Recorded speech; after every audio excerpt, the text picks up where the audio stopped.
Hey y'all, it's your girl Liana here, coming at you with one hell of a wild story. This one's gonna have you clutching your pearls, I'm telling you. It involves my crazy ex-mother-in-law pulling some seriously unhinged antics. To give you all some context, I'm a 29-year-old journalist living my best life out in New York City nowadays. But this all goes back to when I was still stuck in my crappy hometown in Texas, married to my cheating ex, Tommy. Tommy and I had been high school sweethearts and all that mushy-gushy crap at first, but boy oh boy did that fairy tale romance turn rotten real quick once we tied the knot. The dude completely did a 180 from the sweet charming guy I fell for back in the day. Turned out, my dear husband was a gaslighting, manipulative snake who thought he could just walk all over me like a doormat. The emotional abuse started getting bad just months into our marriage. He'd berate me constantly, talk down to me like I was stupid, and make me doubt my own reality. And that's not even getting into the times he'd get physical too, when his temper would flare up over the smallest things. I'm talking holes punched into walls, objects being thrown, that kind of scary stuff. But foolish young me just thought maybe I could fix him or something if I was patient and understanding enough, you know? Well, let me tell you, that was a harsh life lesson learned. Because even after I stuck by his side through all that toxic BS for 3 long years, I eventually learned the ultimate betrayal. My lovely hubby had gone and gotten his side chick pregnant behind my back. That was the final nail in the coffin for me. I knew right then and there that there was no way I could ever look at Tommy the same again after that kind of disrespect and deception. So despite his desperate pleas and promises to change, I went full steam ahead with filing those divorce papers. Now, you'd think with me being the one who got so terribly mistreated throughout our marriage that I'd be in the clear from harassment once I dumped his unfaithful behind, right? Oh, if only it were that simple. No, instead my troubles were just beginning.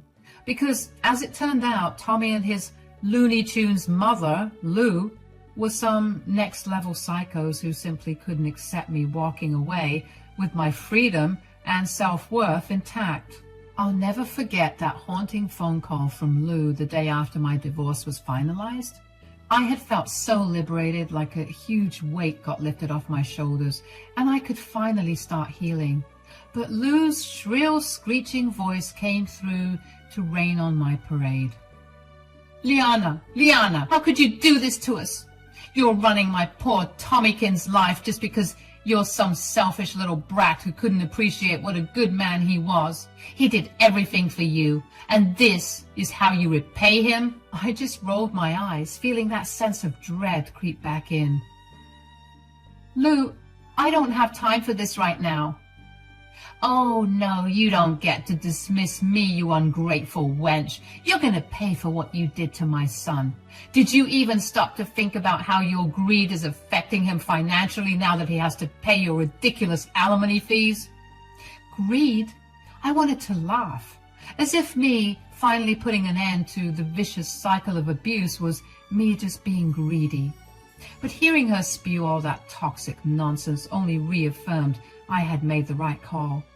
Needless to say, that was just the start of Lou's relentless harassment and stalking efforts. No matter how many times I switched numbers, that crazy woman would somehow find a way to track me down so she could bombard me with strings of hateful texts and voicemails all over again. You'll never be happy, you evil shrew. Her voice would screech through the speaker. You won't be able to hide from Tommy forever. He's going to take you back whether you like it or not, you dumb tramp. Yeah, real high-class lady there, huh? Still, sad as it was, I expected nothing less from my twisted ex-mother-in-law. She was always Lou, not Lulu to me. Just a bitter old miserable hag desperately clinging to the twisted idea that her precious baby boy could do no wrong. So for the sake of my own healing, I made the wise choice to go full no contact with both Tommy and his whack job mom. I blocked their numbers, blocked them on all socials, the whole 9 yards. Looking back, it was easily one of the best decisions I ever made for my mental health. Of course, that didn't stop Lou from finding new ways to harass me every now and then. She would make weird prank calls, send nasty emails, and even reach out to some of my friends trying to turn them against me. At a certain point, it got so over the top that I actually had to get the cops involved to declare her behavior as harassment. But of course, they didn't do much. They just saw her as this innocent but senile lady who could do no harm. But that wasn't true. Every text, every call, every comment was a reminder of the hell I went through for those 3 years. After some time, though, things finally seemed to settle down for a little while. I ended up landing an awesome journalism gig out in the Big Apple where I could really dive headfirst into focusing on my dreams and healing from those traumatic past relationships. Life was honestly going so amazingly well. I had a fab new career trajectory, amazing friends who became my chosen family, and was truly coming into my own in ways I never thought possible during my dark years of abuse. Until one fateful day when I got a call that rocked my world. My Uncle Lenny, who I was super close with while growing up, had passed away back home in my small Texas town.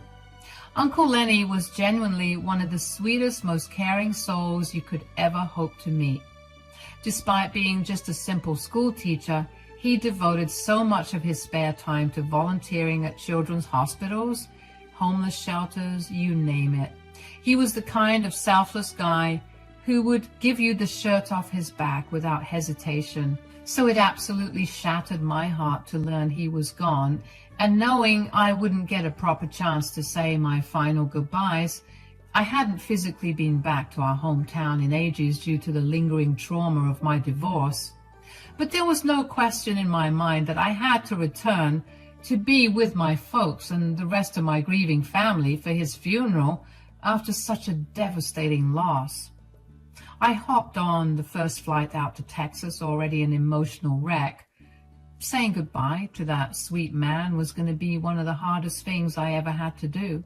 What made it even harder was knowing what else awaited me back in that godforsaken small town. The possibility of running into those toxic leeches, Lou and Tommy. See, Lou was never just my ex-mother-in-law.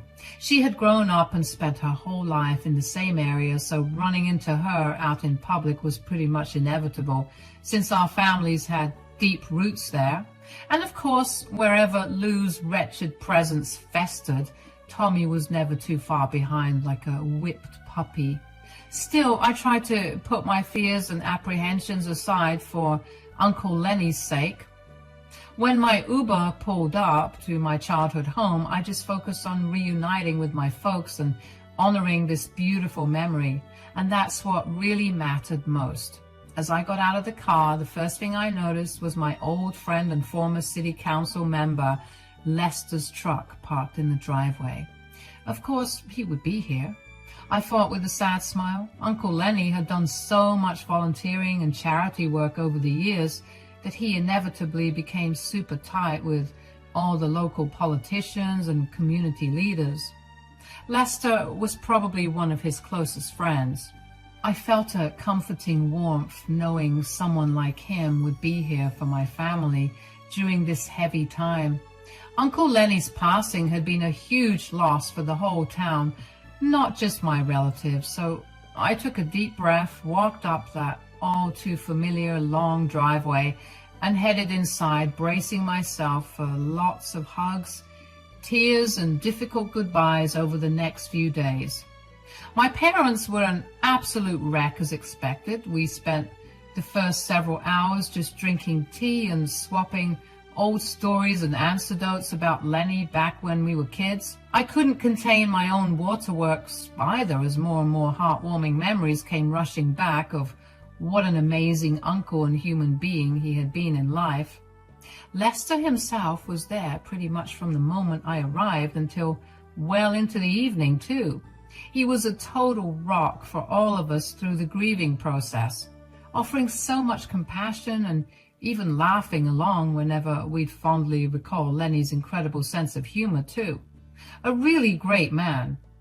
As evening fell, Lester eventually had to head out despite all of us wishing he could stay longer. We would miss that comforting presence over the next few days as we prepared for the upcoming funeral service. Just when I thought the night's poignant grieving session was winding down, though, I got a notification on my phone that made my blood run cold. It was from an unknown number, but I knew exactly who was behind it. That deranged hag, Lou. Sure enough, when I opened up the message, there was a picture of a smashed-up car with its windows busted out sitting in my mom and dad's driveway. The text above simply read, "That's what you get for divorcing my son." A chill ran down my spine as I quickly realized this was just the latest vile move in Lou's twisted harassment campaign against me. Despite trying to start a new life far away from their toxicity, that psycho was still dead set on tormenting me for daring to escape her precious son's abuse. Of course, she'd known that I would be home. She was probably stalking the area all day. "For real?" I muttered under my breath. This woman was really going to threaten me even while our family was in mourning? Talk about a new low. In a sudden flash of anger, I tried to call the number back, but it went straight to voicemail. Figured that a deranged woman would set up a burner just to get my hopes up before disappearing again. I felt a surge of adrenaline as the realization hit that Lou had followed through on her twisted threat after all. "Everyone, we need to go outside right now," I yelled, causing my parents and Lester to jump in surprise. Not waiting for a response, I bolted towards the front door and flung it open, the others following closely behind me, asking me what the matter was. And there it was, Lester's truck sitting in the driveway, just as decrepit and destroyed as the photo Lou had sent me depicted. The windows were entirely shattered into a million pieces, littering the driveway. Long gashes were carved deep into the door panels, warping the metal frames. One of the tires had been slashed open too, leaving it completely deflated and bent at an unnatural angle. "Oh my God," I heard my mom gasp behind me in horror. Lester, on the other hand, said nothing. His entire body seemed frozen in a state of utter disbelief and fury. Taking a deep breath to steel my nerves, I turned to face them and show them the message. "Who is this?" "It was my ex-mother-in-law, Lou. This is her doing." Lester's eyes widened as realization crashed over him too. "The woman you told me had been harassing you for years, since your divorce?" I could only nod solemnly, feeling my face burn red hot with shame and guilt. This poor man had always been there for me, and now he was here with our grieving family out of the goodness of his heart during our time of mourning. And now his generosity had been violently repaid with Lou's blind vengeance simply because I was the target.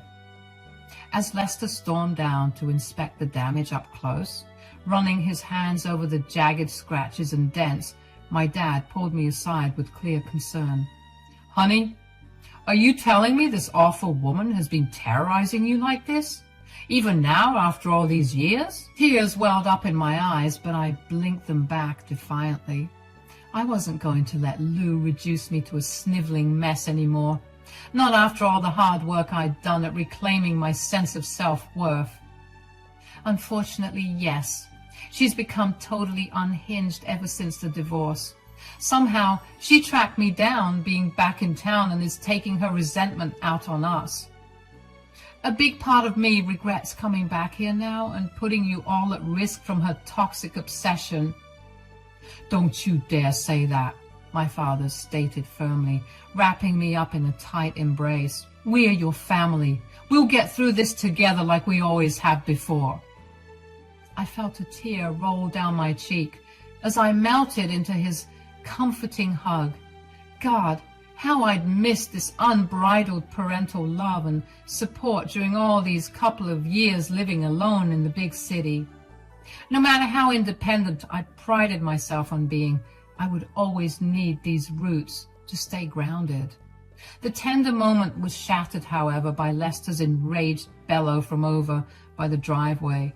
Unfreaking believable! Someone clearly has a death wish targeting me like this, he snarled, slamming his fist down against what remained of his truck bed. Taking a deep breath to regain my composure, I headed over to try and de-escalate the situation before the kind old man did something rash. Lester, I'm so sorry you got dragged into the crossfire like this. I never imagined Lou would go so far as to take her vendetta out on you too. He leveled me with an intense glare, the raw fury and hurt still radiating from those eyes. So help me understand then, just what kind of a person are we dealing with here? Do I need to be watching over my shoulder everywhere I go now in case she's got more unpleasant surprises in store? No. Despite her clear lack of boundaries, Lou isn't the kind of unhinged lunatic who would physically threaten or stalk anyone. She much prefers fighting her petty wars from the shadows through sabotage like this. The real scary part is just how deranged her vendetta against me has gotten. If she's willing to turn it towards destroying the property of total strangers now too. Lester seemed to consider my assessment for a few moments before squaring his shoulders with a resolute nod. In that case, I believe it's time we return the favor and fight back through more official channels then. Despite the direness of the situation, I felt a glimmer of hope stir in my chest. You're going to take legal action against her?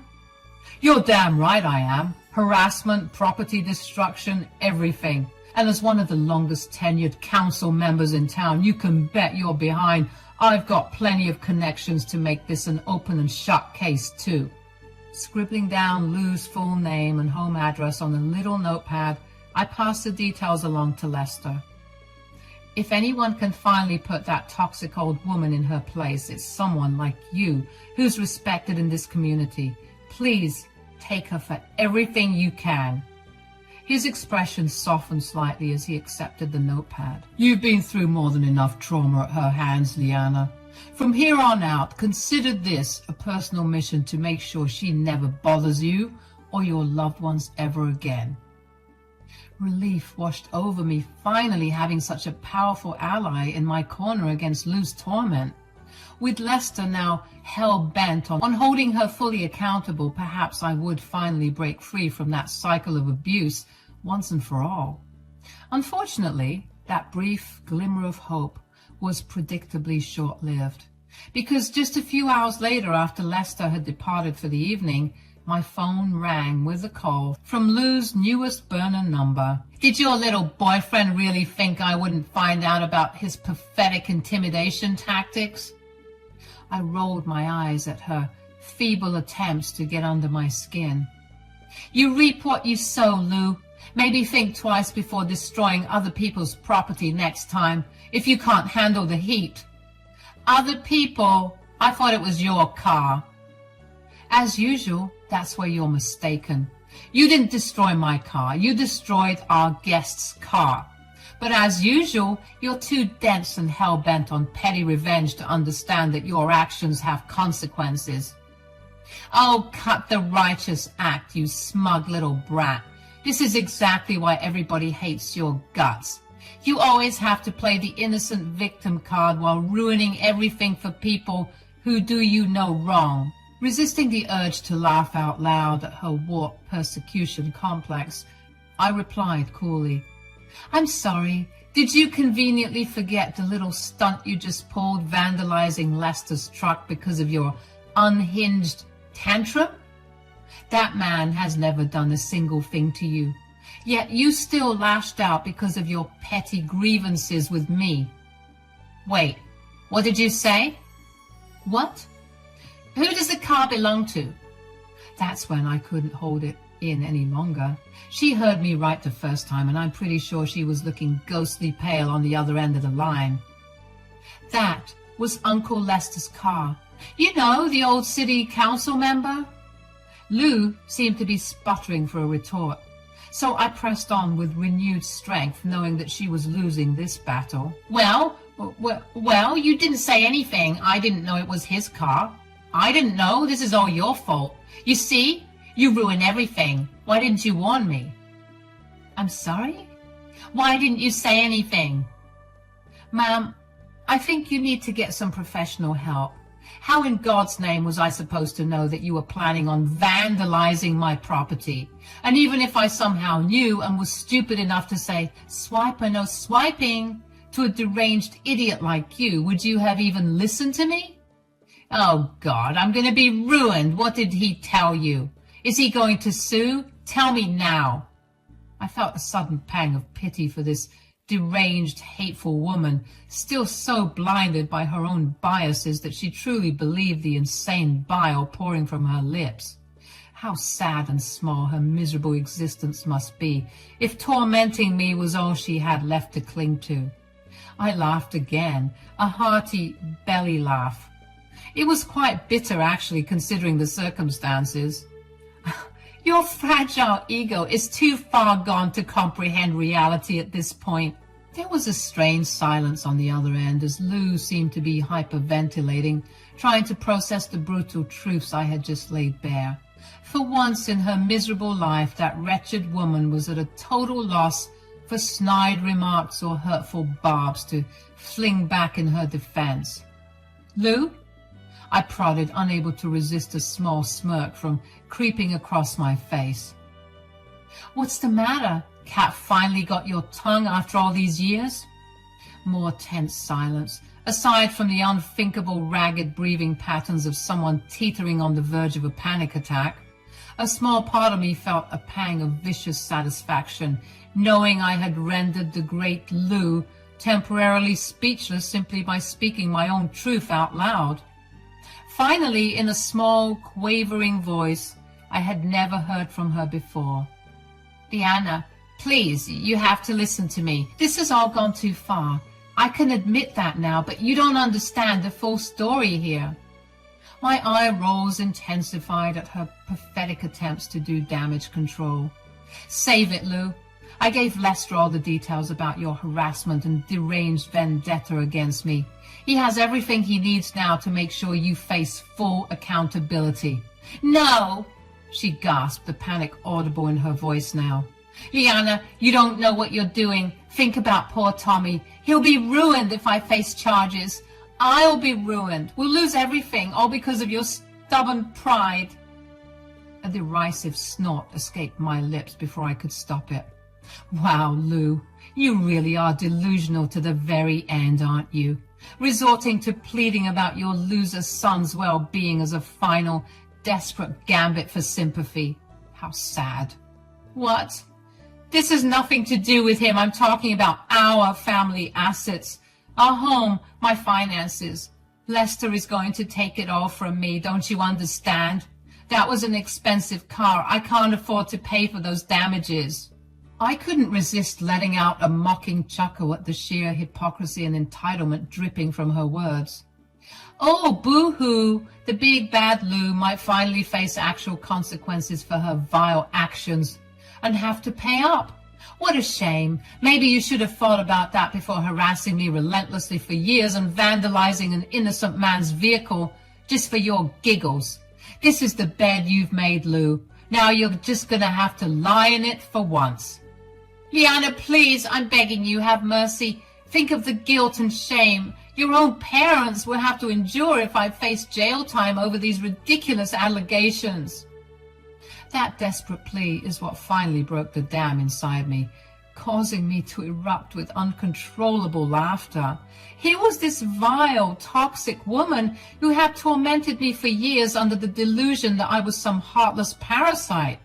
Yet in her final hour of desperation, she couldn't resist trying to emotionally manipulate me one last time by invoking parental shame. Oh, Lou, if there's any guilt or shame to be felt here, it's entirely yours for constantly deluding yourself about who the actual villain has been this whole time. And as for my parents, honey, they'll be front and center at your court hearing, smiling and taking pictures like you're a tourist attraction. They will not feel bad one bit. None of us will. I'm pretty sure your good-for-nothing son will also crack a smile or two once hearing about this. Her choked sobs were the only response on the other end of the line. This is your karma finally coming back around to deliver a wake-up call. Be thankful Lester is only pursuing financial restitution and a restraining order to protect my family. Because after all the emotional and physical turmoil your son inflicted on me, you should consider yourself lucky if you can avoid jail time. The sharp intake of breath on the other end let me know those last words landed with full force. As satisfying as it was to finally shatter Lou's delusional world view, she clearly hadn't expected to hear such brutal honesty from me at last. Before she could muster up a response, I swiftly ended the call with a definitive "Goodbye, Lou," and blocked her number immediately after. I had said my final piece. There was nothing left to gain from entertaining her craveness any longer. In the coming weeks that followed Uncle Lenny's sorrowful funeral proceedings, Lester did indeed uphold his promise to pursue full legal restitution. He provided regular updates on the impending lawsuit, including how Lou's hysterical claims of being destitute were quickly disproven once her actual assets and financial portfolio were audited. Once it became clear this wasn't just an empty threat, Lou's sniveling attempts to backtrack and avoid culpability reached outrageous new lows. But Lester stood firm, securing a comprehensive restraining order against her in addition to the costly financial penalties. By the time I had returned to my life in New York City, Lou had been officially barred from any contact with me, my family, or Lester moving forward. One stern letter from his high-powered legal team was enough to ensure she remained in compliance too. The only communication I ever received from that wretched family again was the scheduled monthly payments of Tommy's court-mandated alimony hitting my bank account like clockwork. I couldn't help but let out a wry chuckle whenever those notifications came through, a bittersweet reminder that real karma was finally being served. While I would never truly be free from the lingering scars of emotional abuse I had endured, both from Lou and her son, I could at last move forward with a renewed sense of peace and closure.